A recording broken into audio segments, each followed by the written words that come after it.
এবার না তুই তো খুব জ্ঞানী, এমন একটা কবিতা ক যে কবিতার মধ্যে 64টা জেলার নাম আছে। ছন্দে সুরে বলছি আমি সকল জেলার নাম, তাল মেলাতে সবার আগে আসলো কুড়িগ্রাম।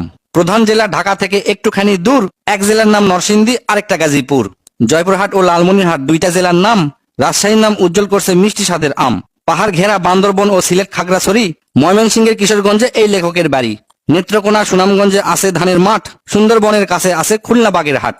ভোলা এবং বরিশালে আছে অনেক নদী, পাবনায় আছে পাগলাগারদ, বগুড়ায় আছে দধি। পাশাপাশি দুইটা জেলা টাঙ্গাইল জামালপুর, আরো দুইটা জেলা হলো কুষ্টিয়া যশোর।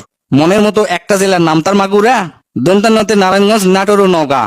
দন্তানতে আরো 4টি জেলা বলতে আমি পারি, নবাবগঞ্জ ও নোয়াখালী, নড়াইল, নীলফামারী। গঞ্জদিয়া মানিকগঞ্জ হয় আরো মুন্সিগঞ্জ, গোপালগঞ্জ হয়, হবিগঞ্জ হয় আরো সিরাজগঞ্জ।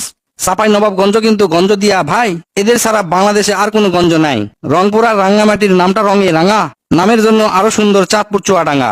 কক্সবাজার নামের জেলা আছে সাগরও পারে, পঞ্চগড়টা পড়ছে বন্ধু দেশের এক কিনারে। ফেনী জেলার নামটা মাত্র 2টা অক্ষর দিয়া, সবচেয়ে বেশি অক্ষর লাগে লিখতে ব্রাহ্মণবাড়িয়া। 6টা অক্ষর লিখতে লাগে মৌলভীবাজার, এদিক থেকে শরীয়তপুর সমান তাহার। শেষের দিকে এসে দেখি বসছে পুরের মেলা, নামের শেষে পুর লাগানো অনেকগুলো জেলা। পুর দিয়ে ভাই শেরপুর আছে পিরোজপুর, মেহেরপুর ও মাদারীপুর আরো দিনাজপুর। ফরিদপুর ও লক্ষ্মীপুর এই দুইটা জেলার সাথে পুরের পালা শেষ করিয়া গেলাম বরগুনাতে। আসার পথে কুমিল্লা ও ঝালকাঠি সহ ঘুরে এলাম রাজবাড়ী, তার সঙ্গে ঝিনাইদহ।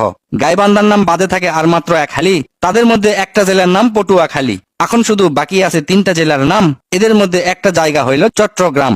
সাতক্ষীরায় আর ঠাকুরগাঁয়ে হইল এই কবিতার শেষ। এদের নিয়েই গড়া আমার সোনার বাংলাদেশ।